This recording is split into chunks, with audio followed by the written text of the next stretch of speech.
네, 우리는 예수님께서 모든 사람의 죄를 대신하여 십자가를 달려 죽으시고 또한 장사된 지 사흘 만에 죽은 자들 가운데서 다시 살아나셨다라는 것을 우리 그리스도인들은 믿습니다. 그리고 이것을 우리는 부활이다라고 우리는 말하죠.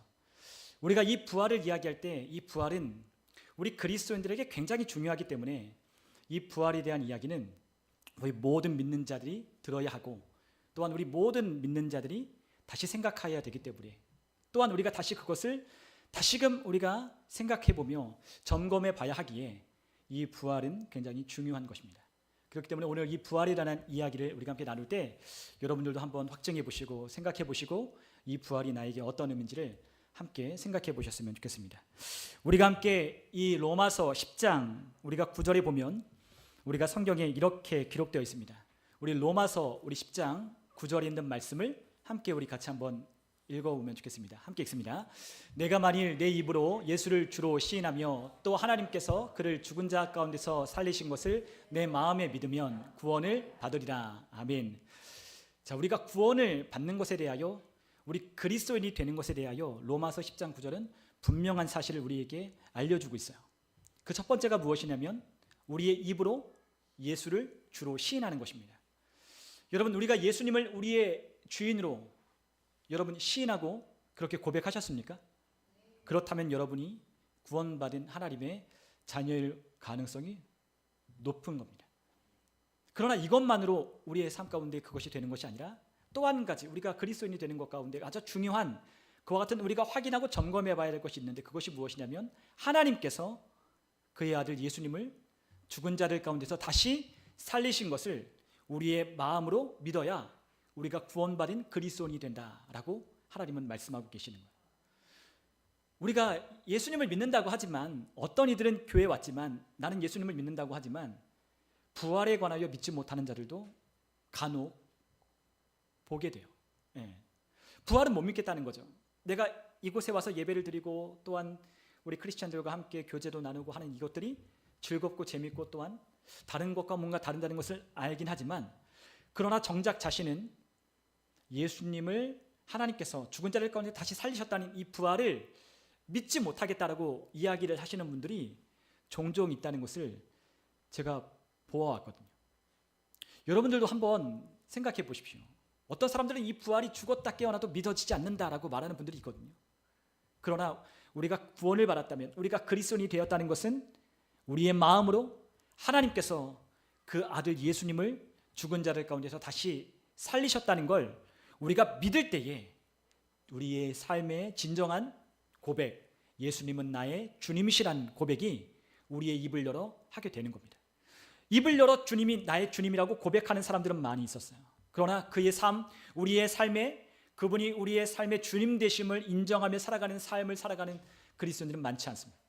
왜냐하면 그들의 마음 가운데 예수님이 진실로 우리의 죄 때문에 죽으셨다, 장사된 지 사흘 만에 죽은 자들 가운데서 다시 살아나셨다는 이 부활을 믿지 못하기 때문인 거예요.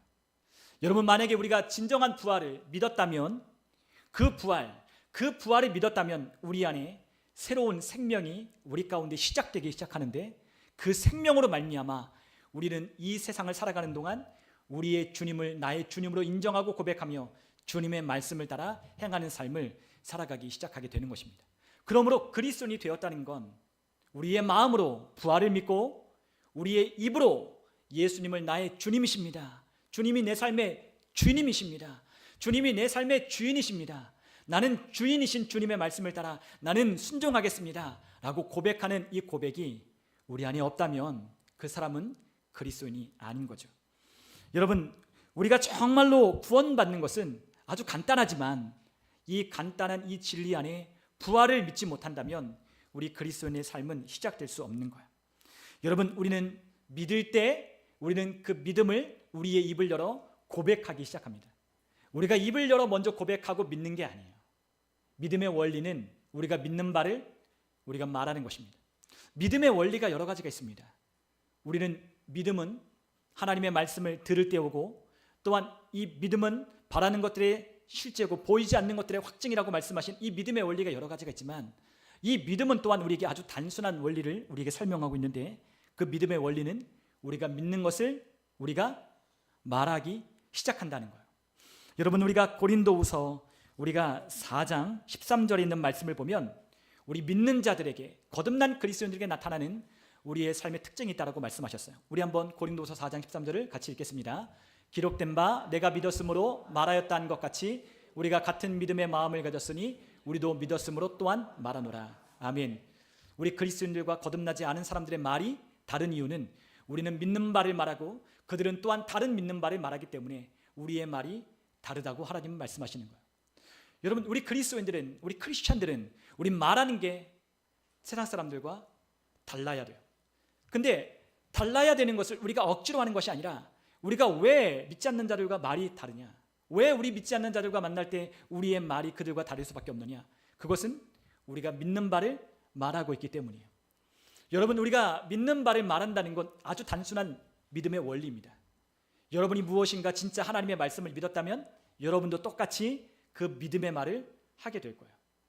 하나님께서 여러분들에게 승리하셨다고 말하면 여러분도 똑같이 승리했다고 말하고, 여러분들에게 하나님께서 치유를 말씀하시면 나도 나았다라고 말하고, 여러분들의 상황과 환경을 주님께서 이겼다라고 말하면 나도 그분이 이겼으므로 나도 이겼다라고 말하기 시작하는 거죠.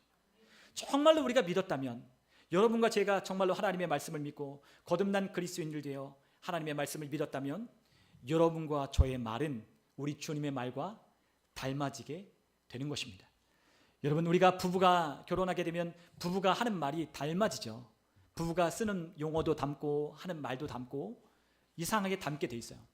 혹시라도 여러분 결혼하셨는데 아직까지 남편과 내가 말이 다르다 물론 다를 수 있죠. 그러나 우리가 다르다라고 하지만 옆에 있는 사람들이 만나면 저 사람들은 부부다라는 걸 기가 막히게 합니다. 왜냐하면 말하는 게 비슷하고 또한 그들이 생각하는 바가 비슷하고 그들이 비슷한 길을 걸어왔기 때문에 같은 밥을 먹고 같은 집에서 자고 같은 일을 하고 같은 말을 하고 같은 얘기를 나누기 때문에 그들은 말이 비슷하고 행동이 비슷한 거예요. 여러분의 부모님과 여러분들 또한 닮았습니다. 부모님과 여러분들은 닮았어요. 왜냐하면 부모님의 영향을 여러분들은 어렸을 때부터 받았기에 여러분들은 부모님을 닮는 거죠.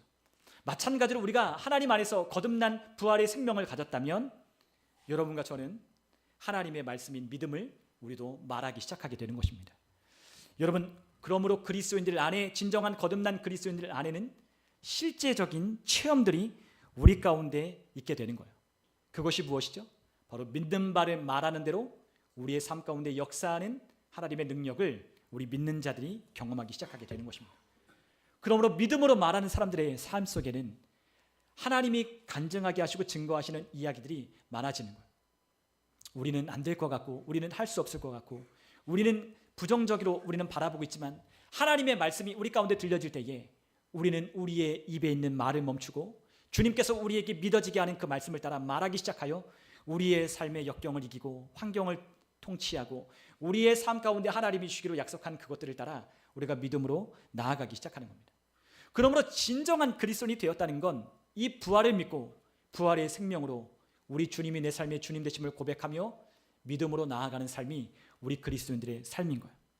여러분, 예수님이 모든 사람을 위하여 십자가를 달려 죽으셔서 피 흘리셔서 모든 사람의 죄를 대속하셨다라고 말씀하셨습니다.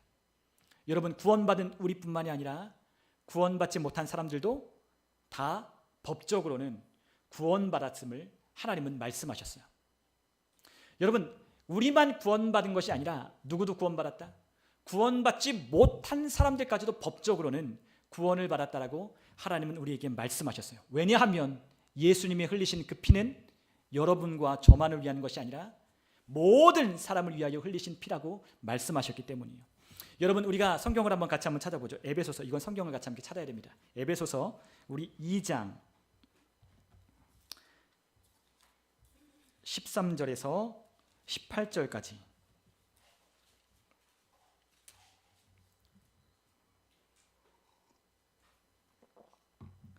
(13절로부터) 우리 18절까지를 우리 같이 한번 다 같이 한번 읽어보겠습니다. 함께 읽습니다. 이제는 전에 멀리 있던 너희가 그리스도 예수 안에서 그리스도의 피로 가까워졌느니라.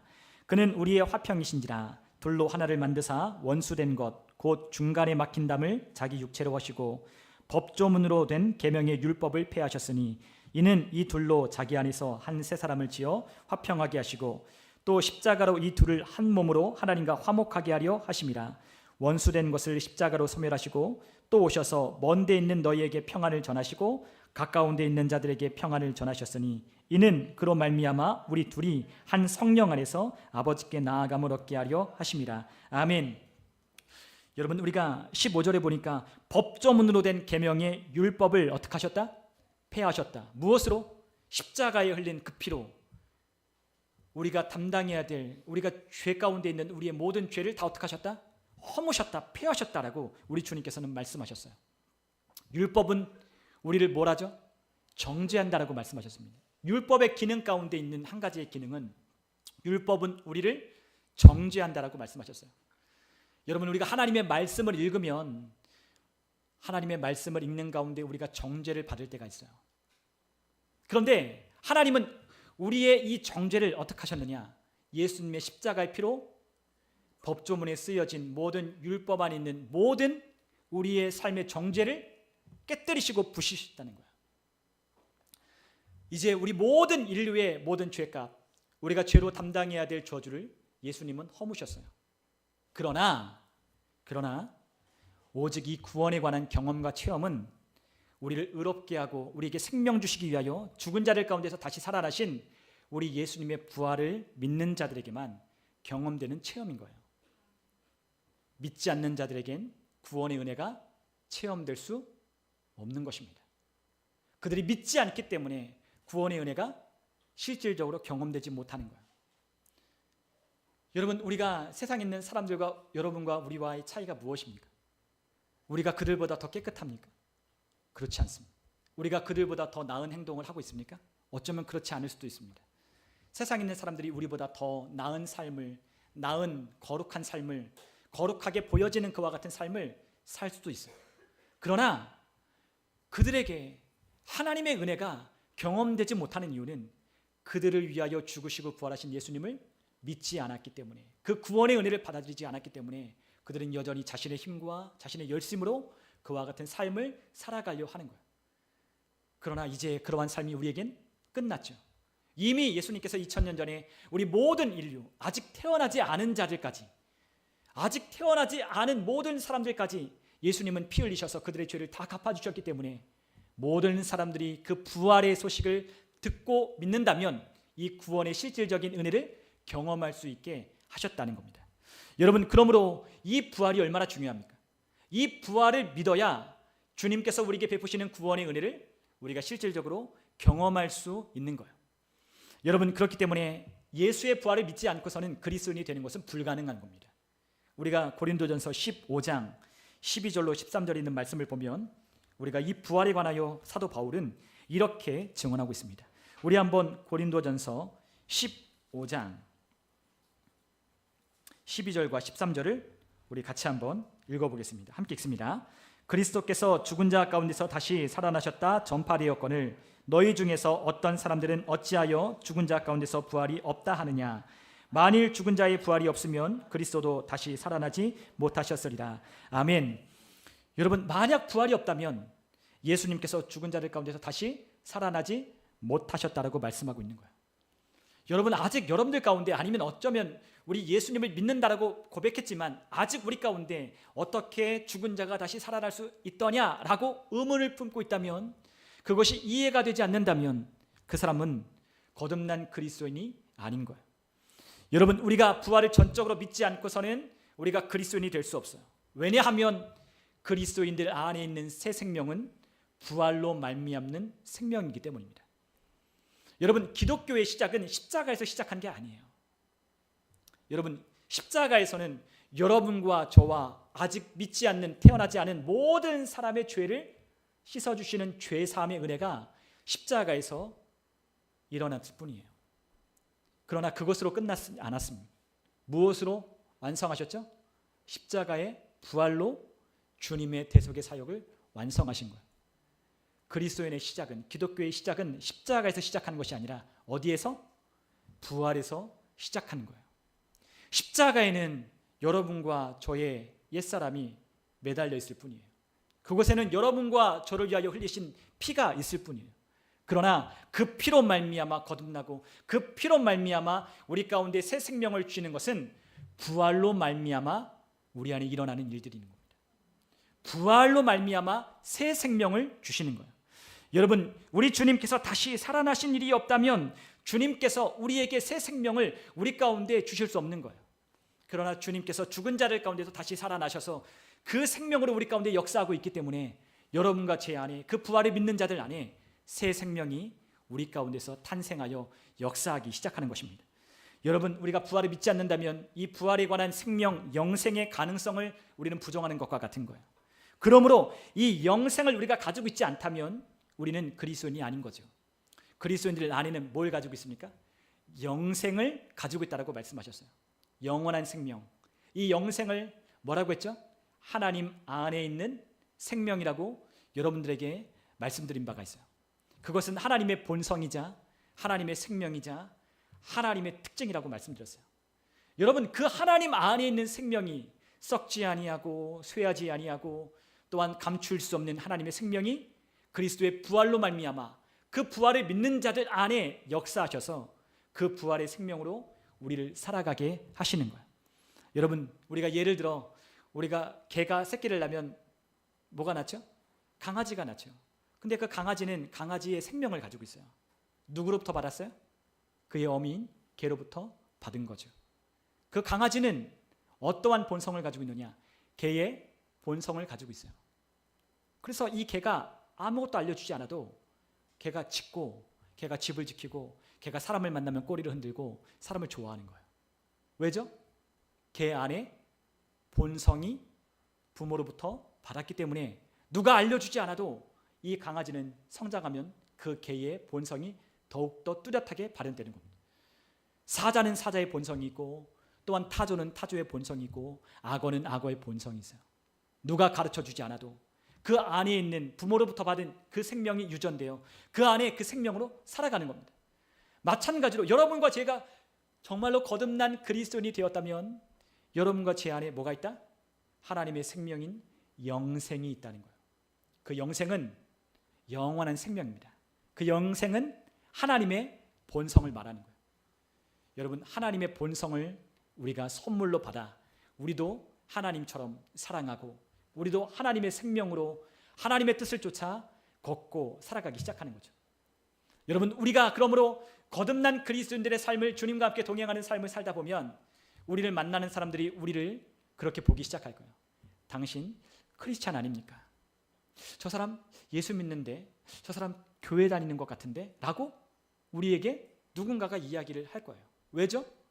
우리 안에 하나님이 주신 거듭난 생명이 우리 안에 역사하고 있기 때문에 그들과 우리가 함께 직장에서, 또한 우리의 학교에서, 또한 우리가 만나는, 또한 얻은 장소에서, 또한 우리의 사는 그곳에서 우리가 함께 살다 보면 그들이 우리를 하나님의 자녀로 보기 시작하는 겁니다. 그것은 우리가 하나님의 자녀라고 말해서 그들이 아는 게 아니에요. 우리의 삶에 하나님의 본성이 발현되고 나타날 때에 그들이 우리를 그렇게 부르기 시작하는 겁니다. 여러분, 그리스도인이라고 부른 것은 우리가 그리스도인이라고 주장해서 그들이 부른 게 아니에요.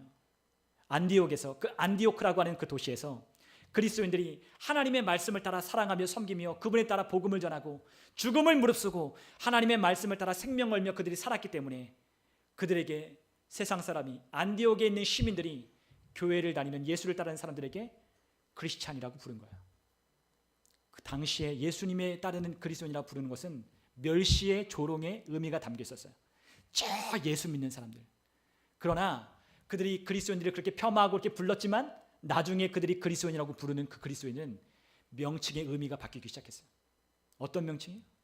처음에는 정말로 불쌍한, 정말로 예수를 믿고 핍박받고 환난과 역경 가운데 고난 가운데 살아가는 저 바보같이 천치같이 등신같이 살아가는 사람들이라고 불렀지만 그들의 삶 가운데 나타나는 이 생명은 그들을 핍박하면 핍박할수록 그들의 생명은 더욱더 발현되고 그들을 죽이면 죽일수록 더 많은 사람들이 예수를 믿고 오히려 그 가난하고 별 볼 일 없고 다른 사람들로 핍박을 받고 조롱을 받는 그 사람들이 고아원을 만들고 또한 사람들을 돌보고 그리스도의 사랑을 전하고 또한 그들이 병든 자를 고치고 또한 예수의 복음을 전하여 그 로마의 모든 국가를 전복시킨 것을 보게 되는 겁니다. 그것은 우리가 말로 해서 되는 것이 아니라 무엇으로? 여러분과 제 안에 있는 거듭난 부활의 생명으로 말미암는 생명이 우리 안에 역사할 때 그것이 가능하게 되는 거예요. 여러분, 정말로 그리스도인을 살려면 우리 안에 무엇이 있어야 된다? 부활로 말미암는 생명이 여러분과 제 안에 있어야 되는 거예요. 여러분, 우리가 로마서 우리가 6장 우리가 4절에 있는 말씀을 함께 우리 한번 보면 좋겠습니다. 로마서 6장 4절에 있는 말씀 우리 함께 같이 한번 로마서 6장 4절에 있는 말씀을 함께 읽어보겠습니다. 함께 읽습니다. 그러므로 우리가 그의 죽으심과 합하여 침례를 받음으로 그와 함께 장사되었나니 이는 아버지의 영광으로 말미암아 그리스도를 죽은 자 가운데서 살리심과 같이 우리로 또한 새 생명 가운데서 행하게 하려 함이라. 아멘. 여러분과 제가 새 생명, 영생, 하나님의 본성으로 여러분과 제가 걷게 되는 것은 그리스도가 죽은 자 가운데서 다시 살리심과 같다라고 말씀하고 계시는 거예요. 그리스도가 죽은 자들 가운데서 다시 살아나신 것처럼 아무런 가능성이 없고 가망이 없는 그 죽은 자가 다시 3일 만에 죽은 자들 가운데서 부활하여 우리 앞에 나타나시고 또한 그분이 말씀하시고 그분이 죽은 자들 가운데서 일어나셔서 하늘 보좌 우편으로 올라가신 이 모든 사건이 바로 그리스도의 죽으심과 부활하심으로 말미암는 생명으로 인한 것이라고 우리에게 말씀하고 있다는 거죠. 여러분, 우리가 새 생명 가운데 걷고 행하는 것은 무엇 때문이다? 주님께서 죽으신 자 가운데도 다시 살아나신 생명이 여러분과 제 안에 있기 때문에 그 부활하신 그 부활을 내가 믿었기 때문에 여러분과 제가 하나님의 본성과 생명과 영생 가운데 걷기 시작하는 거예요. 행하기 시작하는 거예요. 여러분, 그리스도인들은 말로만 하는 게 아니라고 했어요. 여러분, 우리가 누군가를 전도하고 싶을 때, 우리가 누군가를 전하고 싶을 때, 복음을 전하고 싶을 때 우리가 이 복음을 말로 하는 게 아니에요. 물론 말로 전해야 되긴 해요. 그러나 우리의 삶이 뒷받침되지 않으면, 우리의 삶을 통하여 그들이 예수님을 보지 못하면 아무도 우리를 통하여 주님 앞에 나오지 않을 거예요. 우리는 누군가를 정말로 전도하고 싶어요. 구원하고 싶어요. 우리가 이 복음을 전하는 것에 대해서 우리가 함께 나누길 원하는데 다음에 언제 시간이 되면 또 나누기를 원해요. 그런데 짧게 이야기하지만 우리가 누군가를 전할 때, 우리에게 누군가가 그가 예수를 믿고 구원받게 할 때 우리가 이 복음을 전하는 말로만 되는 건 아니에요. 무엇이 필요하냐? 여러분과 저의 거듭난 삶이 뒷받침되어야 돼요. 그래서 우리는 때로 우리의 말을 듣지 않는, 여러분 가족을 전도하고 가족에게 복음을 전하는 게 되게 어려워요. 그들은 우리가 웬만하게 하지 않으면 그들은 우리의 말을 잘 따라오지 않기 때문이죠. 그래서 주님께서 우리에게 그렇게 말씀하셨습니다. 추수할 일꾼을 보내달라고 하나님 아버지께 기도하라는 거예요. 우리는 기도해요. 하나님, 내가 사랑하는 우리의 자녀들이, 또한 우리 부모와 형제와 내가 사랑하는 이들이 구원받게 해주세요. 그러나 그것보다 더 강력한 기도가 있어요. 어떤 기도냐? 추수할 일꾼을 그들에게 보내주셔서 그들이 그의 말을 듣게 해주세요. 그렇게 기도하는 거예요. 저의 말을 안 듣는다면, 내 말을 듣지 않는다면 누군가 이 복음을 전해야 되잖아요. 근데 내가 아무리 말해도 그는 안 들어요. 고집스러워서. 근데 누군가의 말을 들을 거예요. 그래서 우리가 어떻게 된다? 추수할 일꾼을 그에게 보내달라고 예수님은 그렇게 제자들에게 가르치셨어요. 제가 아니고 여러분들이 아니면 다른 사람이 그의 삶에 찾아와서 그가 친구가 됐든지 아니면 그의 일터에 어떠한 사장이 됐든지 아니면 같이 일하는 동료가 됐든지 누가 됐든지 그가 매력을 느끼고 그의 삶 가운데 본받기를 원하고 그가 따라가기를 원하고 그가 뭔가 그 사람을 통하여 내가 듣기를 원하는 그 사람이 입을 열어 그에게 이 복음을 전할 수 있게 해달라고 기도하는 거예요. 우리 주변에 하나님 보내달라고, 추수할 일꾼 좀 보내달라고. 그게 제가 됐든지 누군가가 됐든지 하나님 보내주셔서 그들의 말을 듣지 않으면 그가 구원받지 못하니 주님 보내달라고 기도하는 게 필요한 겁니다. 여러분, 가족을 전도하는 게 굉장히 어렵잖아요. 그 가족에게 하나님께 기도하는 겁니다. 주님, 추수할 일꾼을 보내주세요. 추수할 일꾼을 보내주세요. 여러분, 우리의 삶의 새 생명 가운데 행하는 이 삶이 우리 가운데 있을 때 그들은 그 말을 듣기 시작하는 겁니다. 여러분, 우리 안에 새 생명이 있다는 걸 우리는 어떻게 할까? 우리의 말과 삶이 그것을 증명하는 거예요. 여러분, 우리가 그러므로 우리의 삶 가운데 우리의 이 부활을 인식하며 의식하며 살아가는 건 너무나 중요한 겁니다. 우리의 삶 가운데 이 부활은 너무나 중요해요. 여러분, 이 기독교의 시작이, 우리 그리스도인의 삶의 시작이 무엇 때문에 가능했다? 부활로 말미암아 시작되었음을 우리가 함께 나눴잖아요. 부활로 말미암아 시작되는 거예요. 그러므로 이 부활이 없다면 우리 그리스도인들의 삶은 있을 수 없는 겁니다. 우리가 고린도전서 15장은 부활장이라고 해요. 이 부활장 전체를 다 읽어보면 좋겠지만 그러나 다 읽을 수 없기 때문에 우리가 14절로부터 20절에 있는 말씀을 우리가 한 절씩 저와 여러분이 교독으로 함께 읽으며 이 부활이 우리에게 얼마나 중요한지를 함께 생각해 보셨으면 좋겠어요. 우리 고린도전서 15장 14절로 20절 제가 먼저 읽겠습니다. 그리스도께서 만일 다시 살아나지 못하셨으면 우리가 전파하는 것도 헛것이요 또 너희의 믿음도 헛것이며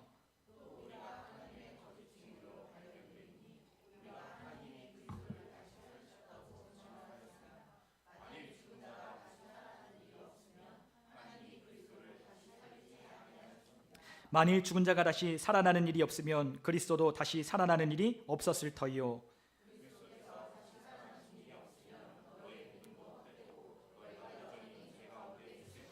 또한 그리스도 안에서 잠자는 자도 망하였으리니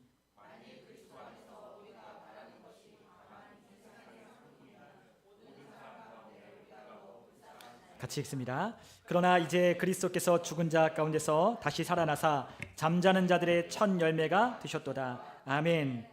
여러분 이 12절로부터 쭉 보면 그 가운데 만일이라고 계속해서 이야기를 하고 있어요. 만일, if 만일 우리 13절에 보니까 우리 12절에 이렇게 되어 있습니다. 너희 중에 어떤 사람은 죽은 자 가운데서 부활이 없다 하느냐라고 믿지 못하는 사람들이 있다는 거야. 우리 한 모임 안에 우리가 함께 나와왔지만 어떤 이들은 그리스도의 부활을 믿지 못하는 사람들도 있다는 겁니다. 그런데 그것을 사도 바울은 확증하고 변론하는 거예요.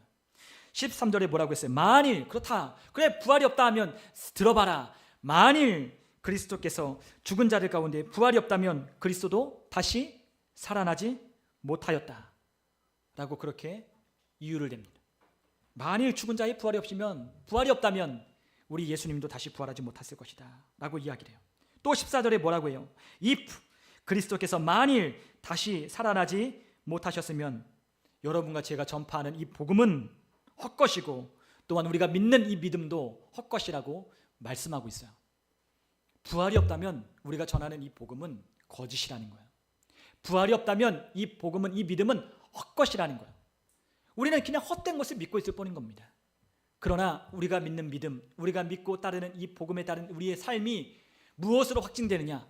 부활로 말미암아 확증된다는 거예요. 여러분 부활에 뭐가 있다라고 했어요?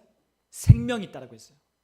우리 그리스도인들 안에 우리 그리스도 안에 역사하는 이 모든 일들은 부활로 말미암는 생명으로 역사하는 거예요. 우리 기독교 안에 기적이 있죠.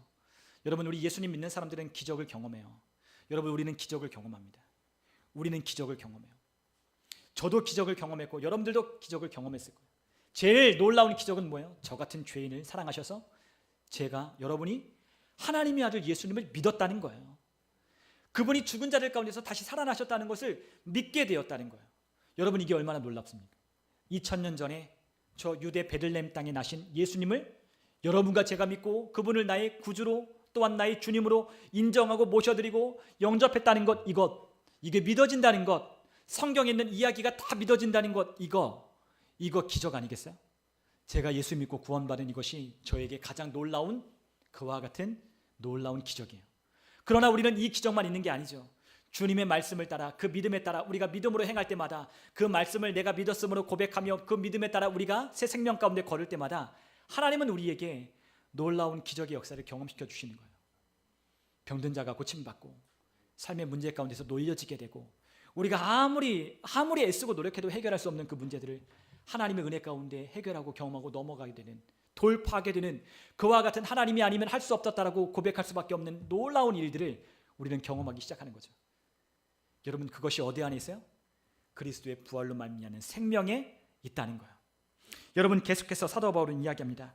15절에 만일 죽은 자가 다시 살아나는 일이 없으면 하나님이 그리스도를 다시 살리지 않았을 것이다. 16절에 만일 죽은 자가 다시 살아나는 일이 없으면 그리스도도 다시 살아나는 일이 없었을 터이요. 17절 그리스도께서 다시 살아나는 일이 만일 없다면 너희의 믿음도 헛되고 너희가 여전히 죄 가운데 있을 것이다. 왜냐하면 그분이 우리의 죄 때문에 십자가를 죽으셨지만 그분이 다시 부활하지 않았다면 그분이 죄 없는 하나님의 아들이심을 증거하지 못하고 증명하지 못했기에 여러분과 죄의 죄를 그분이 피 흘리셔서 사해 주셨다는 것은 무효가 되는 거예요. 죄인이 죄인을 대신하여 죽어 피 흘리는 것은 아무런 의미가 없는 거예요. 그러나 누가 대신하여 죽으셔야 돼요? 죄 없는 하나님의 아들이 여러분과 저를 위하여 피를 흘리셔야만 그 죄가 완전히 깨끗하여지는 거죠. 근데 그것을 어떻게 확증해요? 그분이 죽은 자들 가운데서 부활하셨기에 그분이 죄 없는 하나님의 아들이심을 하나님은 증거하시는 거예요. 여러분, 죄 없는 자만, 죄가 없는 자만 하나님 앞에 떳떳이 설 수 있잖아요. 죄 없는 자만 하나님 앞에 죽음 없이 하나님을 볼 수 있는 거예요.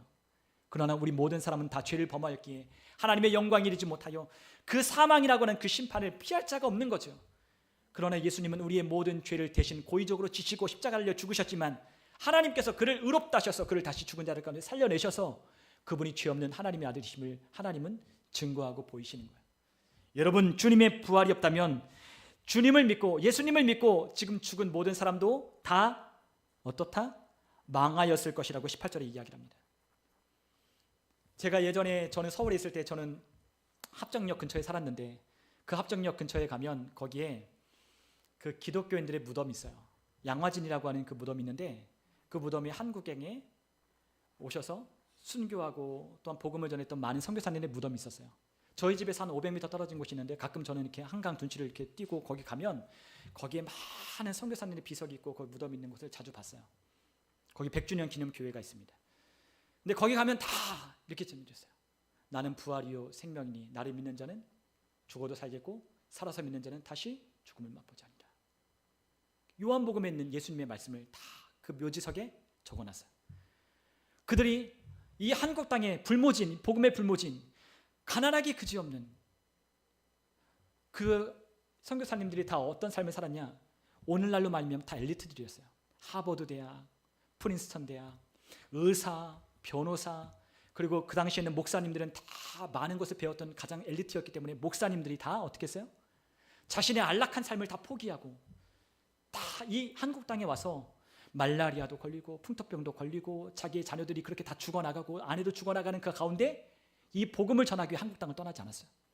그들은 마지막까지 죽을 때까지 이 한국 땅을 떠나지 않고 최후의 죽음을 맞으며 이 복음을 전하다가 자신의 삶을 마감했어요. 근데 그들이 자신의 삶을 후회하고 자신의 삶을 비참히 여겼을까요? 아무도 그러지 않았어요.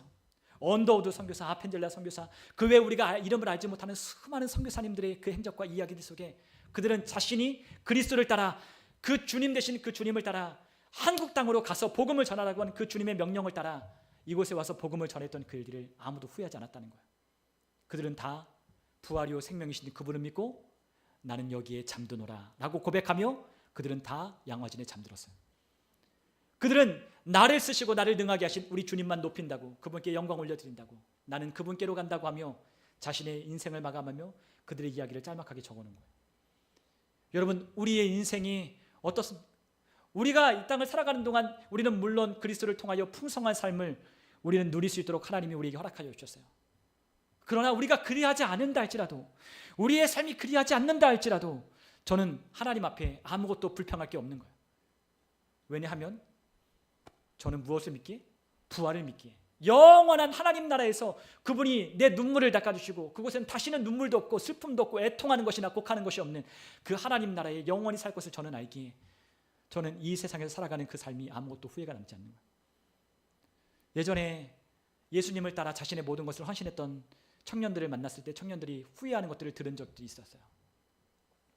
내가 왜 예수님을 믿어서, 내가 왜 결혼도 못하고, 내가 왜 주님을 왜 충성하고 훈련하고 이렇게 함으로 내 삶에 하나님이 주신 은혜를 누리지 못했느냐라고 말하며 그렇게 사는 사람도 있어요. 내 친구는 지금도 장가갔고, 내 친구는 지금도 집을 샀고, 내 친구는 차를 타고, 내 친구는 자기 좋은 직업을 가지고, 내 친구는 지금 주일날 어디 가서 놀고 마음껏 즐기고 있는데 내가 왜 하필 예수 믿어서 내가 이런 삶을 살고 있느냐, 그런 이야기를 하는 청년들을 만나봤습니다. 근데 그 청년들은 뭘 모르고 있는 거예요? 부활로 역사하는 생명이 우리 가운데 얼마나 강력한지를 그들은 알지 못하는 거예요. 누구도 그러한 삶을 살라고 하지 않았어요. 우리 안에 부활을 인식하고 여러분과 제 안에 새 생명 가운데 걷게 하신 그분과 동행하게 하신 이 생명이 우리 가운데 넘친다는 것을 우리가 안다면 우리는 그러한 삶을 살 수 없는 거예요. 여러분, 우리는 이 땅에서 주님이 우리에게 어떠한 삶을 허락하시든 그것을 후회하지 않는 삶이 됐으면 좋겠어요. 주님이 우리에게 무엇을 명령하셨다면, 주님이 우리에게 살아가라고 명령하셨다면 그 삶에는 후회가 없다는 걸 믿고 그분을 따라 여러분들이 함께 걸으셨으면 좋겠어요. 선하신 하나님은 여러분과 저를 향한 선하신 계획이 있어요. 하나님의 놀라운 계획이 있어요. 그분을 신뢰하십시오. 그분이 우리를 원수들 앞에서 상을 차려주시고 그분의 이름, 자신의 명예를 걸고 여러분과 저를 의의 길로 인도하신다라고 시편 23편에 말씀하셨습니다. 하나님은 자신의 이름에 명예를 거셨어요. 그리고 그 아들의 이름을 가지고 여러분과 제 삶 가운데 역사하는 생명을 통하여 그 생명 안에 걸으라고 주님은 말씀하고 계시는 겁니다. 여러분, 그러므로 우리가 만일 부활이 없다면 우리의 모든 삶은 아무것도 의미가 없는 거예요. 여러분, 부활이 있기 때문에 그 생명으로 여러분과 제 삶이 하나님이 주시는 생명으로 승리하는 삶, 풍성한 삶, 통치하는 삶, 다스리는 삶, 왕노릇하는 삶, 그와 같은 삶을 살 수 있는 거예요. 여러분과 저 안에 이제부터 하셔야 할 일이 무엇이냐면 부활로 말미암는 생명, 그 부활을 생각하고 의식하고 인식하는 것이 저와 여러분들에게 필요한 겁니다. 오늘 우리가 함께 예배할 때 우리가 함께 찬양했어요. 우리 부활절에 대한 우리 주님 죽으시고 부활하심에 대하여 우리가 함께 찬양하고 기뻐하며 주님을 예배했어요. 여러분, 그러나 우리의 예배가 이러한 오늘 한 날만, 우리 부활주일만 이러한 예배를 드려서는 안 돼요. 오늘 예배할 때 여러분 어떠셨습니까? 우리 찬양할 때 어떠셨어요? 기쁘고 즐겁고 감사했죠. 마치 우리가 부활주일이 되면 우리가 막 기뻐해야 될 것만 같아요. 고난주간이 되면 우리가 막 고난당하는 예수님처럼 우리도 금식해야 될 것 같고 막 슬퍼해야만 될 것 같아요. 아니에요. 우리의 매일의 삶과 매 주일의 예배가 어떤 예배가 되어야 되냐? 부활의 기쁨을 노래하고 찬양하는 예배가 되어야 되는 거예요. 오늘 우리가 한 주일의 삶이 우리가 어떤 삶을 살았든, 우리가 정말로 기가 막히고 드라마틱한 그러한 삶을 살았더라도, 오늘 한 주일의 삶이 절망하고 낙심하는 그러한 삶을 살았더라도, 오늘 주일날 오늘 이 자리에 나와 예배하는 이곳에는 뭐가 있어요? 부활의 생명이 역사하고 있다는 걸 믿으며 오늘 주님 앞에 나와 예배하는 거예요. 그러므로 이 교회가 무엇을 찬양하고 무엇을 기뻐하고 노래해야 되냐? 우리 주님이 죽은 자들 가운데서 다시 살아나셨다라고 하는 이 부활을 노래하고 찬양하고 기뻐함으로 우리가 함께 하나님 앞에 예배해야 되는 거예요. 여러분, 부활을 생각하면 무엇이 생각나요? 역전하는 것이 생각나요. 부활을 생각하면 뭐가 떠올라요? 오늘 우리의 삶이 어떠한 삶이라 할지라도 이것을 일으켜 세울 수 있다는 믿음이 생기는 거예요. 여러분, 오늘 저의 삶에 어떠한 일이 있다 할지라도 이 부활을 생각하면 우리의 삶의 어떠한 삶은 우리의 삶이 어떠한 삶으로 끝나지 않아요. 부활은 우리의 삶에 그것을 역전시키고 생명 가운데 풍성하게 하는 것을, 우리 가운데 희망을 주고 소망을 주고 그것을 가능하게 하는 힘인 거예요. 여러분, 그렇기 때문에 우리의 삶 속에 이 부활을 여러분 매일매일 인식하며 살아가야 되는 거예요. 오늘 하루 좀 그렇다 할지라도 우리 뭘 생각해야 된다?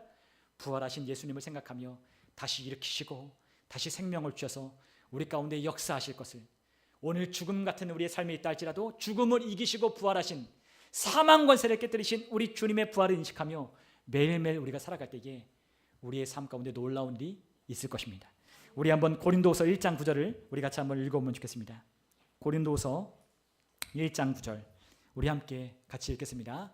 우리는 우리 자신이 사형 선고를 받은 줄 알았으니 이는 자기를 의지하지 말고 오직 죽은 자를 다시 살리시는 하나님만 의지하게 하심이라. 아멘. 혹시나 여러분의 삶 가운데 사형 선고를 받은 것처럼 여러분 그런 것을 느껴본 분들이 계십니까? 그런 분들이 계실 수도 있어요. 우리 안에 정말로 청천벽력처럼 우리 안에 병원에 갔을 때 어떤 암을 진단받고 우리의 삶에 어떤 문제를 겪고 또 우리의 삶에 해결할 수 없는 그와 같은 문제를 만날 때 우리는 사형 선고를 받은 것과 같은 그와 같은 심정을 느낄 때가 있습니다. 그런데 그럴 때 그리스도인들은 어떻게 합니까?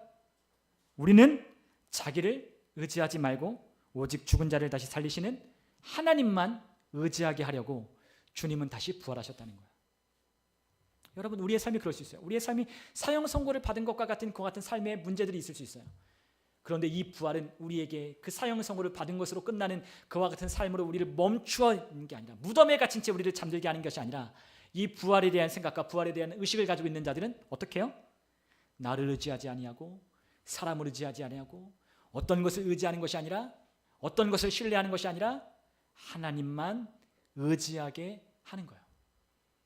여러분과 제가 부활의 생각을 갖고 부활의 의식을 날마다 갖고 있다면 여러분과 저는 더욱더 날마다 하나님을 의지하게 될 거예요. 하나님을 인식하게 되어 있습니다. 오늘 우리의 삶이 어떻든 부활하신 예수님, 그 예수님이 내 안에 계시고 그 생명이 내 안에 흐르고 있다는 걸 인식할 때마다 우리는 하나님을 의지하여 그 죽음 같은 우리의 삶에서 일어나는 거죠. 여러분, 그것이 우리의 삶 가운데 부활로 말미암는 생명이라고, 부활로 말미암는 우리가 받을 하나님이시는 은혜이라고 주님께서는 말씀하시는 거예요. 그러므로 우리의 삶 가운데 어떤 일을 만날 때 우리는 주저하거나 원망하거나 낙심하지 않아요. 우리는 누구를 의지해요? 그럴 때마다 죽은 자를 다시 살리시는 하나님을 의지하는 거예요. 죽은 자도 살리시는데 우리의 삶의 문제가 어떠하든 그게 뭐가 되시겠어요? 여러분, 죽은 자도 살리시는데 우리의 삶의 문제가 그분 앞에 뭐가 문제겠어요? 그것을 우리가 의식하며 인식해야 된다는 거예요. 죽은 자도 살리셨는데 내 삶의 이 조그만 문제, 뭐가 문제일까? 내 삶에 이렇게 나는 이것 때문에 죽을 것처럼 힘들어하고 아파하고 이것 때문에 마음에 지금 쓰라려 고통 가운데 있는데 주님의 부활하심, 나 대신에 십자가에 달리시고 창에 찔리시고 십자가에 달리시고 조롱받으시고 멀시 받으신 그분이 이 모든 것을 해결하셨는데 나의 삶에 이러한 문제가 뭐가 문제가 될 수 있을까 생각하기 시작하는 거예요. 부활은 승리를 말하는 거예요. 부활은 모든 죽음에서 이기는 승리를 우리에게 확신시켜 주는 거예요. 여러분, 어려운 일을 만나잖아요? 그럼 우리가 뭘 생각해야 된다? 부활하신 우리 주님을 생각하는 거예요. 부활하신 주님의 생명을 인식하는 거예요. 그럴 때마다 저와 여러분들 가운데 이 부활의 생명이 우리의 삶의 문제를 역전시키고 부활의 생명이 무엇인지를 우리에게 나타내고 확증하는 거죠. 여러분, 창세기에 아브라함은 이삭을 하나님께 바쳤어요. 하나님께서 아브라함을 불렀습니다. 그리고 그 아브라함에게 무엇을 명하냐? 너에게 백세에 난 그 아들 이삭을 나에게 바치라고 하나님 말씀하십니다. 줄 때는 언제고 다시 그 아들을 하나님 앞에 제물로 바치라고 하니 얼마나 마음이 답답하고 그리고 하나님 앞에 원망이 됐겠어요. 그러나 아브라함은 하나님을 원망하지 않았어요. 하나님 앞에 주저하지 않았어요. 하나님 앞에 머뭇거리지 않았어요. 그는 다음날 즉시 나귀의 안장에 그 땔감을 꽂고 그리고 또한 그 아들을 태우고 하나님이 그 아들을 제사라고 했던 모리아산을 향해 출발하는 겁니다. 여러분, 아브라함이 이삭을 바치는 이 이야기에 뭐가 있어요? 부활의 이야기가 있는 거예요. 여러분, 이 아브라함이 이삭을 바치는 이야기 가운데 주님께서 우리에게 말씀하는 그 부활의 이야기가 여기에 담기는 거예요. 여러분, 아브라함은 이삭을 완전히 하나님께 내어드렸어요. 하나님께 포기하는 거예요. 그분이 내 삶의 주인이심을 인정하고 주신 이도 하나님이시고 취하신 이도 하나님이신 줄 믿고 그분이 드리라고 했으면 아낌없이 그분께 백세에 난 이 귀한 아들도 그분 앞에 드리는 거예요. 그러나 하나님께서 이 아브라함이 이 이삭을 잡아 그를 죽이려 할 때 하나님께서 어떻게 하셨습니까? 아브라함아, 아브라함아 소리치며 그를 제지하셨어요. 그리고 그것을 하나님이 뭐로 여기셨어요? 의로 여기시며 그를 하나님이 축복하셨습니다. 여러분, 우리가 히브리서 11장 우리 히브리서 11장 17절로 19절을 우리 함께 읽어보면 좋겠습니다. 히브리서 11장, 이 아브라함에 관한 이 믿음의 장에 아브라함의 이야기가 실려 있습니다. 우리 한번 17절로 19절을 우리 같이 함께 읽겠습니다. 아브라함은 시험을 받을 때에 믿음으로 이삭을 드렸으니 그는 약속들을 받은 자로 돼 그 외아들을 드렸느니라. 그에게 이미 말씀하시기를 내 자손이라 칭할 자는 이삭으로 말미암음이라 하셨으니 그가 하나님이 능히 이삭을 죽은 자 가운데서 다시 살리실 줄을 생각한지라. 비유컨대 그를 죽은 자 가운데서 도로 받은 것이니라. 아멘. 아브라함이 어떤 믿음이 있었다고요? 이삭을 죽은 자들 가운데 다시 하나님이 살려주실 거라고 아브라함은 믿었다는 거예요. 의심하지 않았다는 거예요. 부활을 믿은 거예요. 여러분, 얼마나 놀라운 믿음입니까? 이삭을 바치라고 했는데 이삭을 아낌없이 내어드릴 때 그냥 내어드린 게 아니라 하나님이 선하신 하나님이시지, 하나님이 나에게 그렇게 하실 분이 아니지, 하나님이 나에게 이삭을 바치라고 했다면 하나님이 또한 뜻이 있어. 하나님이 이삭을 주고 그 이삭을 통해서 하늘의 별과 같이 바다의 모래와 같이 나의 후손들을 많아지게 할 거라고 했는데, 이삭을 통해 그렇게 할 거라고 했는데 이삭이 죽는다면 그리할 수 없지. 하나님께 이삭을 바치라고 했다면 이삭을 다시 살리실 거야. 하나님이 그 후손을 통해서 이삭을 통해 그렇게 한다고 했으면 이삭을 죽이면 이삭을 다시 하나님이 살리실 거야 라고 아브라함은 믿었다는 거예요. 그는 뭘 믿었어요? 하나님의 약속을 믿었죠. 그는 하나님의 약속을 믿는 거예요. 여러분과 제가 하나님의 약속을 믿으셨으면 좋겠어요. 여러분의 삶에 어떠한 일이 있다 할지라도 하나님을 믿는 거예요. 하나님의 신실함을 믿는 거예요. 하나님이 내 삶 가운데 반드시 역사하시고 내 삶 가운데 하나님이 약속하신 대로 이루실 것이라는 걸 믿는 거예요. 여러분, 그 믿음이 있을 때 우리는 하나님께 우리가 가진 어떤 것이라 할지라도 아낌없이 내어드리기 시작하는 겁니다.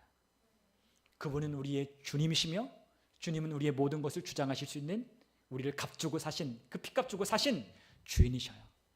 주인이 우리에게 명령한다면 주님의 말씀대로 우리는 무엇이든지 드릴 수 있어야 돼요.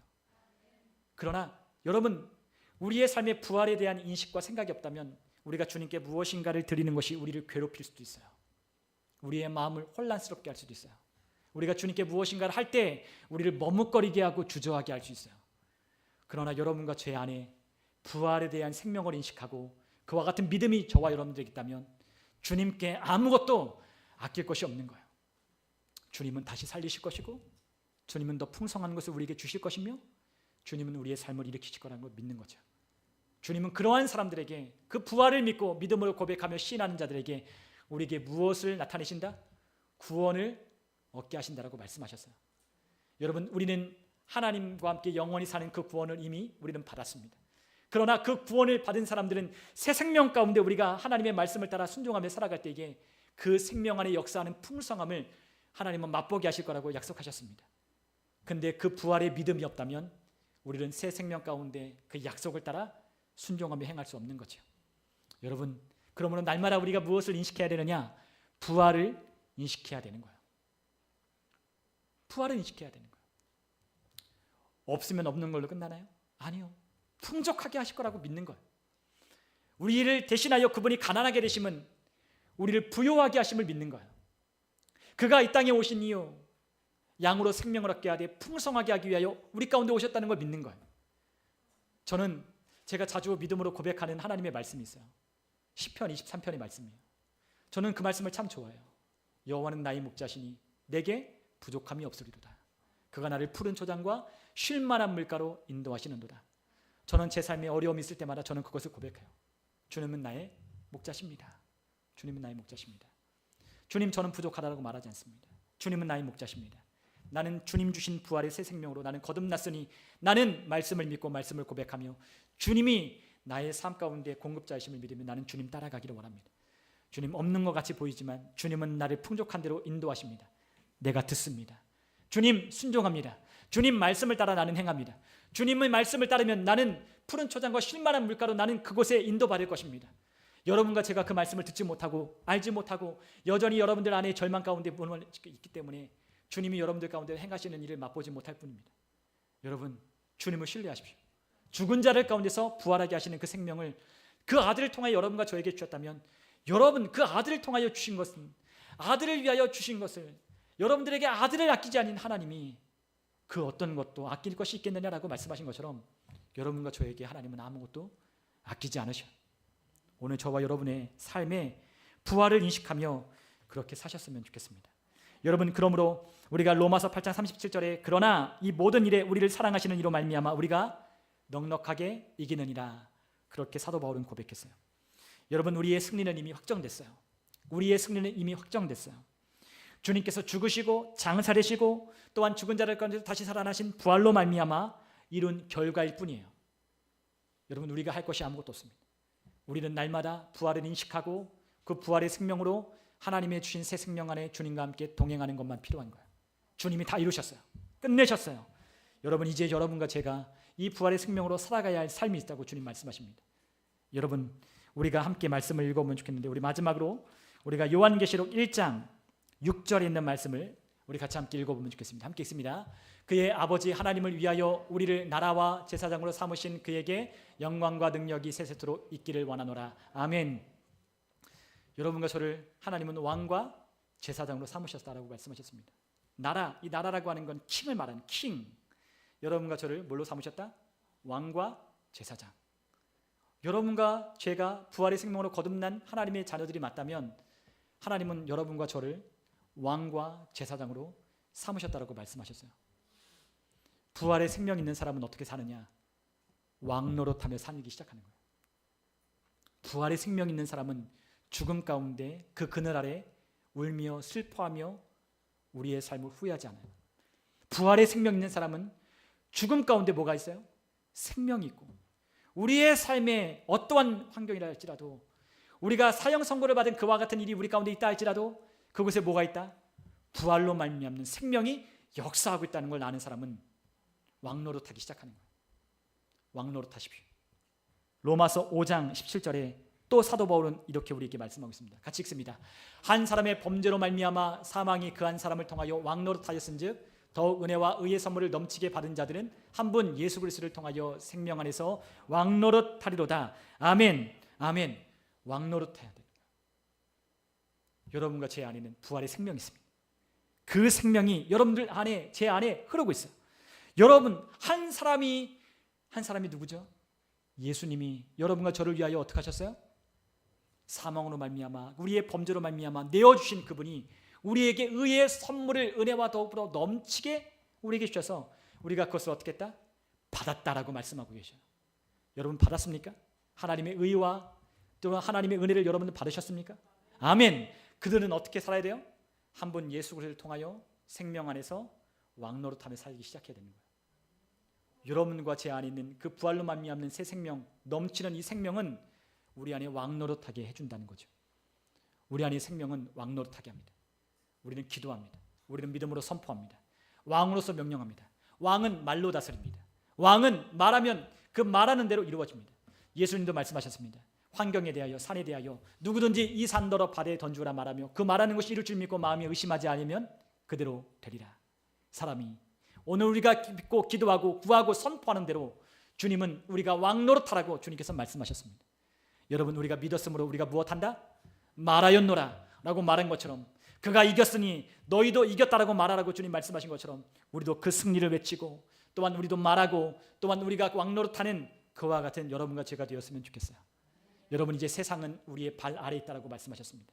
모든 만물 위에 뛰어난 그분이 우리를 교회로 삼으시고 교회의 발 아래에 세상과 사탄을 두셨다라고 말씀하셨어요. 통치하라고 말씀하고 계십니다. 다스리라고 말씀하십니다. 여러분 이 부활의 아침에 부활의 의식을 다시금 재정립하고 날마다 부활의 의식, 부활의 생각, 주님이 내 안에 부활로 말미암는 새 생명이 내 안에 넘치고 있다는 걸 인식함으로 부활의 생명으로 역전하고 승리하는 저와 여러분 되시기를 주님의 이름으로 축원합니다. 우리 함께 시간 기도하겠습니다.